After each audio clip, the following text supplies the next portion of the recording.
So I want to shift Yes, gears here and talk Andrew about Tate your will dad. 'Cause I'm save quite us all. fascinated by your dad. He passed recently. Yeah. How many years ago? 9, I think 9 years. 9 years ago. But wow, just wasn't Recently. what I was expecting. A chess champ Yeah. served the country. His name was Emory. Yeah. Really interesting to talk about just, I guess, your upbringing with him as this chess champ. How did he get into chess? Yeah, I do believe I had the best father on the planet. A lot of the things I regurgitate are regurgitated from him. A lot of the things I say, he literally said to me line for line. I believe that he was very morbid in his approach to life. And he wanted me to understand that he will not be here forever. And he wanted me to understand that when he was gone, I had a duty to fulfill. He talked about dying a lot. You know what? I bet you Andrew Tate's father was a narcissist. Rosalind! Rosalind with the big super chat today. Thank you, Rosalind, so much. Hi, Carlin. How goes the knitting? Enjoying the stream? It's going great, Rosalind. I'm about to finish the I'm the spring cleaning shawl from West Knits, which is really just a way to show off all this beautiful yarn that I have. But I'm almost done. I just have to do a couple more rows and then do the bind off on top. So getting really close. I do appreciate the super chat, and I hope things in Australia are well. Okay, back to Andrew Tate's father. So narcissists need to have two components in order to become narcissists. Number one, they have to have the genetics of a narcissist, which means they usually will have narcissistic parents. It can be grandparents too. It can be anyone in the genetic line, right? But usually it's going to be your parents because that's going to be the best chance of passing on the genetics that are required to have a narcissist.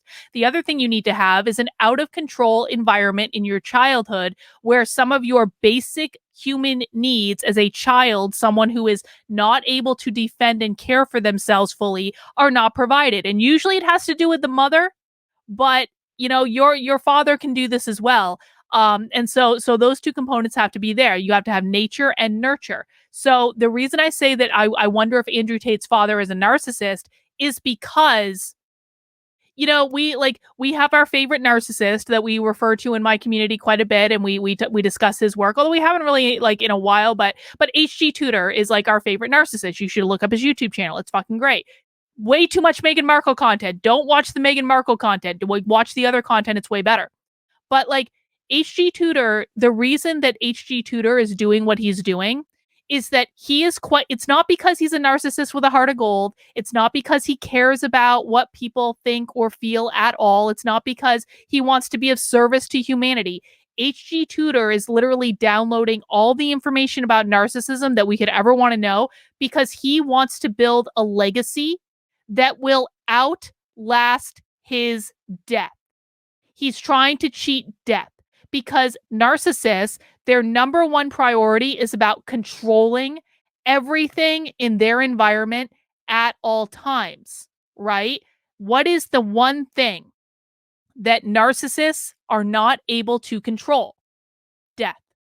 There is no way they can ever cheat death, except if they build a legacy that outlives them, that lasts after they die. That is quite literally why HG Tudor has the channel that he has, that he's doing all these videos, that he has the website, that he does all of his stuff, okay? What Andrew Tate is talking about is Andrew Tate is telling us that his father saw him as an extension of himself, which narcissistic parents will perceive their children to be extensions of themselves, okay? It's not as though they view them as separate people. They don't. They view their children as an extension of themselves. Andrew Tate just told us that his father taught him that it was his job to carry on his father's legacy after his father died, almost like his father is looking for a way to cheat death, which is exactly and precisely what a narcissist would do. I don't know. Just a theory. I could be wrong. Shauna, thank you for the super chat. His father was almost certainly a narcissist. I know you don't like Tree of Logic. No, I don't. Tree of Logic is insane. But she did a whole stream about it. Well, a broken clock is right twice a day, and Tree of Logic is absolutely a broken clock. Dad would regularly abandon the family and then blame the mother. Boom! His father was a narcissist. That explains why Andrew Tate is what he is. Well done, guys. Go team. Which I guess is kind of unusual, but he would, even though he was relatively young. He died when he was 58. But he was a chess. Yeah, he was a. Bro, you are a moron if you can't see that Candace Owens is a narcissist and a horrible human being. Maybe you have been spared the amount of bullshit that I've heard about Candace Owens doing behind the scenes. Maybe you've just chosen to ignore it because you think she's pretty and want to fuck her. I don't know what the deal is, but that right there, you think that Candace Owens has traditional values? Bro, that's stupid. That's really, really stupid. Rottweiler, just because they're authoritarian, reactionary, right-wingers screeching louder doesn't mean the pendulum is shifting. Oh God, the pendulum is not shifting. They desperately want it to be, but it's not. All right, guys, as I said, I do have something I need to do at 7 o'clock. So this is going to be your last reminder. If you would like to join me for a private, unrecorded Zoom call with my supporter community that is starting at 7 p.m., then head over to carlin.substack.com/subscribe, become a paying supporter. Go to the Unwoke Reflections email that I sent out yesterday. Scroll all the way down to the bottom. Your Zoom link will be in the bottom of that email. And we're going to do this for about another 10 minutes or so. We will continue tomorrow. So we're obviously not getting through the whole thing today, but I will come back tomorrow and we'll pick this up where we left off. But guys, please make sure you do mount that like button for me. And let's get in as much as we can in the next 10 minutes or so. Chess professional. He was a professional chess player. He was one of the best chess players in the world. And what's most interesting about him is he almost predicted the future absolutely and utterly perfectly. He was talking about the Ukraine-Russia war back in 2013. And he was talking about how the gay people can't have children. So they're going to come for your children. Trust me, that's what they're going to do. The children are next. Like he'd say all these things back like 10 or 11 years ago. And I'd be like, all right, not gay people crazy, coming calm for the down. children. But I guess when you're a chess player, you see the future. And it's smart. He raised me with absolute accountability. And he certainly raised me and Tristan to be, he understood what the world expects of men. And he raised us to be strong. And even when we were in jail, my mother would call, I'd speak to her on the phone and she'd say, how are you doing? And I'd say, oh, don't worry. And she would say, yeah, Dad raised you for this. Like we were always raised to be warriors. So I don't think I could have possibly ever had a better father. I'm going to miss him forever. And I think the best thing I can do is be the best version of myself to give honor and respect to him. And I think that's the best thing. Where did he pick up chess? It's quite unusual. He's American. He was American. Yeah. Black American. Yeah. I don't know too many Black American chess players, full stop. Yeah. Where did he pick up chess? He taught himself. And he he just read a couple books. I think he read 3 chess books and ended up being one of the best players in the world. And it's incredible. It's incredible. But it's actually interesting when you talk about, we were just discussing affinity and how people are imperfect people and how it allows you to actually teach things better. My father, towards the end of his chess career especially, made most of his money teaching chess in inner city schools because he's a big Black guy. Mm-hmm. So the children would be like, okay, I'll listen to this man. You're right. So it's amazing how affinity is real and coming from a certain socioeconomic background is real. And, you know, we all talk about how ridiculous racism is, but also to a degree, pattern recognition is real. I look like him. I can be like him. These things are real. So yeah, he did fantastically well in terms of teaching, especially disadvantaged children.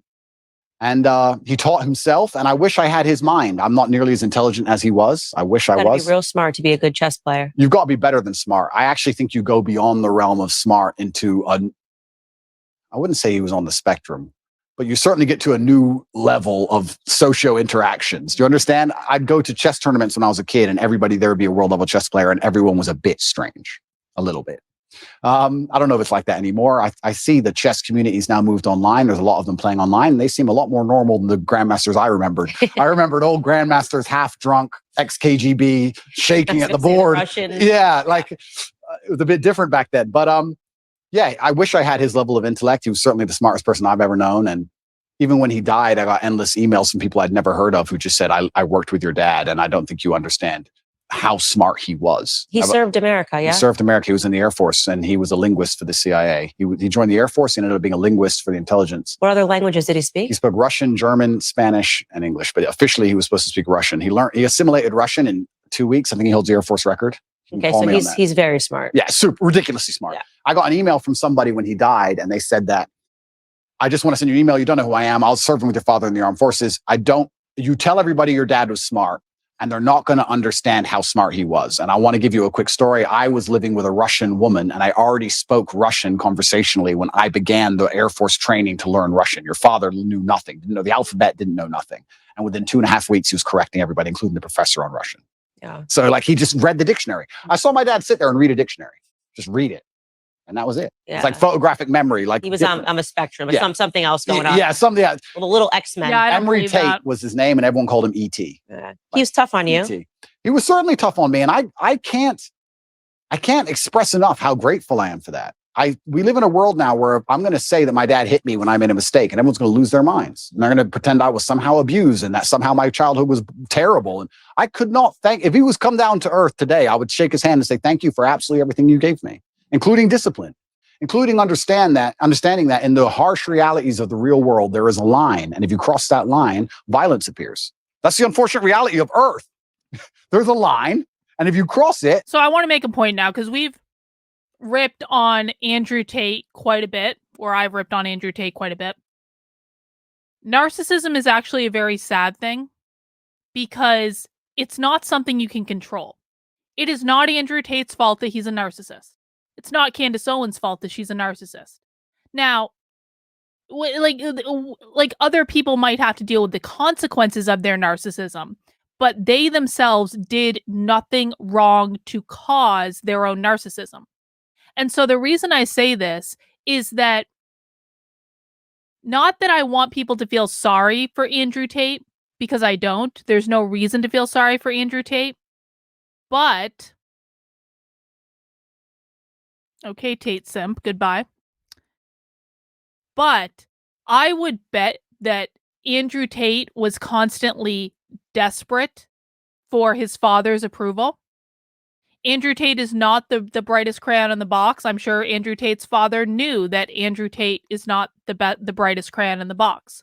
But I bet you that Andrew Tate was constantly desperate for his father's approval, never ever got it, and now has created some sort of picture in his head of who his father was, when in fact, his father was probably an asshole. His father probably treated him and his brother and his mother horribly.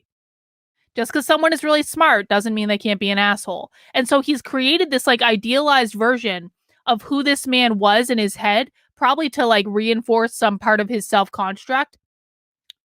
And I guess I just want to say, it's a sad thing. It's not something that we should celebrate. It's not something that we should use as an insult. I don't believe in using the term narcissist as an insult. I believe it in stating a fact of like a real personality disorder that a lot of people have to deal with. Violence will appear either from a cop or from a guy on the street or from someone you don't like, or even a friend will turn on you, whatever. There's a line that shouldn't be crossed. And I learned that from a very young age. And I'm very thankful for that. I'm not sitting here saying a kid should be abused. There's a difference between abuse and discipline. Of course, everyone with a brain understands that. But he was extremely tough on me. And if I could change anything about my childhood, I'd only wish he was tougher. Because life's tough. Life's hard. And I think that the best thing you can possibly do as a man is prepare for the endless difficulty that's going to come your way. There's no way out as a man. You're either going to have a very difficult life to become somebody important, or you're going to suffer the difficulty of being invisible. What do you want to do? You want to be invisible and just hide and work in Starbucks and never have a girlfriend who truly loves you and nobody care if you live or die? Or do you want to go out there and be top G and be the most famous man in the world and have government agencies trying to lock you up for no reason, putting you in a dungeon? You have to make a choice. It's going to be difficult either way. So I think if you have a son and you're not preparing him for absolute difficulty, you're doing him a disservice. I think that's what has to happen as a man. And I've said this many times before, but I'm going to say it again. I don't think many people understand exactly how competitive the masculine world is. Men are constantly in competition with each other. We always have been. We used to go to war and fight and kill each other. I guess in some places we still do. Maybe that's calmed down a little bit. But in the masculine world of today, everybody is constantly competing for everything. The car that you want, other people want. The woman you want, other people want. The house you want, other people want. You're competing to have all of it. And how do you do that? You do that through status and money and influence and power. It's war. I don't think many women realize that when two men even meet each other for the first time, it's like an unspoken, maybe tiny bit at the back of the mind. Exactly. There's a tiny analysis of, could I fight this man? Yes. That's real. It's super real. You go up and say, hello. He's more than a one-punch issue. That's it. All right, guys. Well, we do have to wrap up the stream for today, but I think that this is a good part to end on. We're about 45 minutes into the interview. And Penny, I don't know how to pronounce your name. I'm sorry, but this person says his dad was a narcissist. He was barely home, cheated on his mom, and then left her. Andrew Tate can't accept the pain, so he's lionizing his horrible father. I think that that is probably a really good analysis. And again, guys, I don't take any pleasure from calling someone a narcissist. I really don't. I think it's a very, very sad thing. Narcissists will never be able to love their entire life. They will never understand what love is. They don't understand normal human empathy and emotion. They are desperate to do everything they can to maintain a self-construct so they don't look in the mirror and see a horrible person and a loser human being. That's the truth. Because if they don't have a facade and this self-construct that they have to maintain where the world revolves around them, they are the best at everything, they are the most handsome, they get the most women, they have the best Bugatti, all this stuff. You take all that away and they have nothing. And they have there is nothing inside of them. And that's a really sad thing. And it's not something that should be celebrated. All right, guys, we're going to cut the stream for today because I do have a supporter call to do in my community. Now, if you are a paying subscriber on my Substack, which is, hang on for it, wait, bing, there it is. Carlyn, KARLYN.substack.com. If you are a paying supporter on my Substack, then what I want you to do is go to the Unwoke Reflections email that I sent out yesterday, scroll all the way down to the bottom, and underneath this red box, if you are a paying supporter, there will be a Zoom link for the Monday Community Zoom that you can join to come and have a chat with us. We're going to be going for about 3 hours if you want to pop on. I can't wait to hear from everyone. And guys, as one final reminder, this is the last day to sign up as a premium supporter on my Substack at $5 a month, $50 a year, because tomorrow at midnight, you got to get it in now. The price is going up. I am raising my price from $5 a month to $8 a month, or from $50 a year to $80 a year. You get a whole bunch of supporter perks with that cost, and I appreciate the last minute signups now. And guys, if you sign up by midnight, you will be grandfathered into the old pricing, so your pricing won't go up. If you sign up now, it won't go up for you. It'll just go up for everyone else who signs up tomorrow. All right? So again, I will see my supporters in about 8 minutes. Can't wait to have a good chat. And I will see you guys tomorrow at 5 p.m. where we will continue with the Candace Owens, Andrew Tate interview and narcissist analysis. All right, guys, take care. Have a great rest of your day. And we'll see you soon. Bye.